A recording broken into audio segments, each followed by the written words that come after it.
चाची चलो वरना देर हो जाएगी। कहाँ जाना है? अरे चाची आपको पता नहीं, गांव में हर एक दिन नई चोरी की वारदात सामने आती है, जिसके कारण आज गांव में पंचायत बैठी है। सरपंच ने सबको बुलाया है, आपका चलना भी बहुत जरूरी है। सरला काकी की बात सुन बुढ़िया पंचायत में जाती है। पंचायत में सभी लोग विचार विमर्श कर रहे होते हैं, लेकिन कोई समाधान नहीं निकल पाता है। तभी सरला कहती है, इस समस्या का कोई समाधान नहीं निकल रहा, आप कुछ मदद कीजिए। चाची आपकी उम्र 104 साल हो गई है, आपको हमसे ज्यादा तजुर्बा है, इस समस्या का समाधान आपको ही निकालना पड़ेगा। जब इस समस्या का समाधान मैं नहीं निकाल पाया तो ये बुढ़िया क्या निकालेगी? बूढ़े लोग और बच्चों का दिमाग एक जैसा ही होता है। मुझे कम मत समझ, मैं बुढ़िया हूँ तो क्या हुआ, मेरा दिमाग अभी भी एकदम जवान है। मैं इस समस्या का समाधान बड़ी ही आसानी से निकाल सकती हूँ। बोलने और करने में फर्क होता है बुढ़िया। ये कोई घर में बर्तन धोने का काम नहीं है। चोर को पकड़ना है चोर को, तेरे बस की बात नहीं है। तो शर्त लगा ले, मैं इस समस्या का समाधान 1 हफ्ते के अंदर अंदर निकाल सकती हूँ। बुढ़िया का आत्मविश्वास देख सरपंच थोड़ा सोचता है, फिर उसके दिमाग में एक ख्याल आता है। ये बुढ़िया क्या ही समाधान निकाल पाएगी? इससे तो कोई समाधान नहीं निकलने वाला है।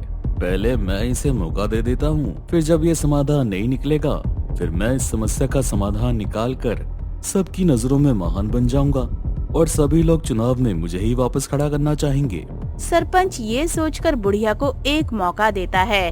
बुढ़िया, अगर तुमने इस समस्या का समाधान निकाल दिया तो मैं तुम्हें 1 बीघा जमीन मुफ्त में दे दूंगा। ठीक है सरपंच, मुझे 1 बीघा जमीन मुफ्त में देने के लिए तैयार हो जाओ, जो अगले 1 हफ्ते में मैं इस समस्या का समाधान निकाल दूंगी। इतना कहकर बुढ़िया अपने घर चली जाती है और तुरंत अपने सारे गहने उतारकर सादगी में रहने का तय करती है। जब बुढ़िया पानी भरने जाती है तब सरला बुढ़िया को देखकर कहती है, क्या हुआ चाची, आपने ऐसे बेरंग कपड़े क्यों पहने हैं? पहले तो आप रंग बिरंगे कपड़े पहना करती थी, तो अब अचानक से ऐसा क्या हुआ? बहुरिया, मैं कल सफाई कर रही थी, मुझे पता चला कि मेरे खेत में मेरे पूर्वजों ने एक मटके में सोने के सिक्के छुपा कर रखे हैं। चाची ये तो बहुत अच्छी बात है, तब तो आपको और भी अच्छे तरीके से सज धज के रहना चाहिए और नए नए कपड़े पहनने चाहिए। मैंने अगर अभी नए कपड़े और गहने पहने तो उन चोरों को पता लग जाएगा, इसलिए मैं ऐसे कपड़े पहन रही हूँ। जैसे ही मुझे मौका मिलेगा मैं अपने खेत में से सोने के सिक्कों से भरे मटके को निकाल लूंगी। और हाँ, तुम इस बात को किसी को मत बताना। ठीक है चाची, मैं ये बात किसी को नहीं बताऊंगी। सरला ये बात अपने पति और पड़ोसन को बताती है और फिर सिर्फ 2 दिन में ही ये सारी बात धीरे धीरे पूरे गांव में फैल जाती है। पंचायत वाले दिन सुबह सरला बुढ़िया के घर जाती है।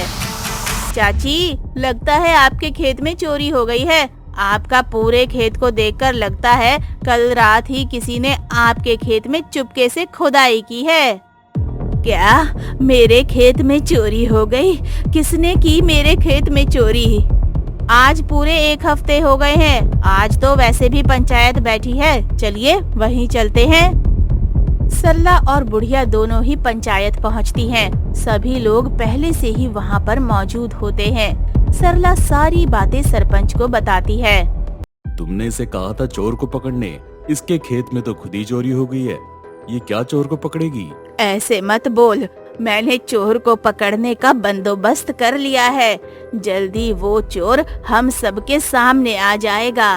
ऐसी बात है तो बता, कौन है चोर और कहाँ है? तेरे खेत में तो खुद ही चोरी हो गई, तो कैसे चोर को पकड़ेगी? मैंने मेरे खेत में जगह जगह चल लगा कर रखी थी। जिसने भी रात के अंधेरे में मेरे खेत में खुदाई की होगी उसके हाथ में चोट लगी होगी। आज हम सबका हाथ देखेंगे और जिसके हाथ में भी चोट लगी होगी वही इस गांव का असली चोर है। बुढ़िया के कहने के अनुसार सबको अपना हाथ दिखाना पड़ता है। तभी सभी को पता चलता है कि सरपंच के हाथ में गहरी चोट आई है। सभी ये चोट देखकर बहुत ज्यादा आश्चर्यचकित हो जाते हैं। सभी को ये साफ पता चल रहा होता है कि सरपंच ने ही बुढ़िया के खेत में चोरी की है। क्यों नहीं सरपंच, चोरी तूने की है और यहाँ हम सबके साथ चोर को ढूंढने का झूठा नाटक कर रहा है। तू इस गांव का सरपंच है, तुझे जरा सी भी शर्म नहीं आती? जिस गांव का सरपंच है उसी गांव में चोरी कर रहा है। मुझे माफ कर दो, मैं ये सब आप सभी की नजरों में महान बनने के लिए कर रहा था।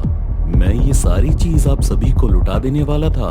आप लोग मुझे माफ कर दीजिए, मुझे मेरी गलती का एहसास है। सरपंच, तूने हम सबको उल्लू बनाया है। हम सब तुझे इतनी आसानी से माफ नहीं करेंगे। अगर चाची कहेंगी तो ही हम तुझे माफ करेंगे। कोई बात नहीं, गलती सबसे होती है, लेकिन उस गलती को सब स्वीकार नहीं करते। तुमने अपनी गलती स्वीकार की है, इसलिए मैं तुम्हें माफ करती हूँ और गांव वालों तुम भी इसे माफ कर दो।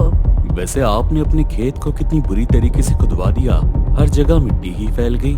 आप कुछ और भी तो सोच सकती थी ना।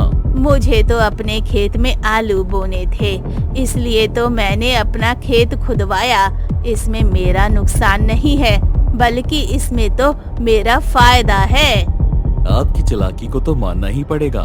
आपने एक तीर से दो निशाने लगाए हैं। एक और चोर को भी पकड़ लिया और अपने खेत को खुदवा भी लिया, जिसमें आप आसानी से आलू बो सकें। आप तो सच में चालाक बुढ़िया हैं।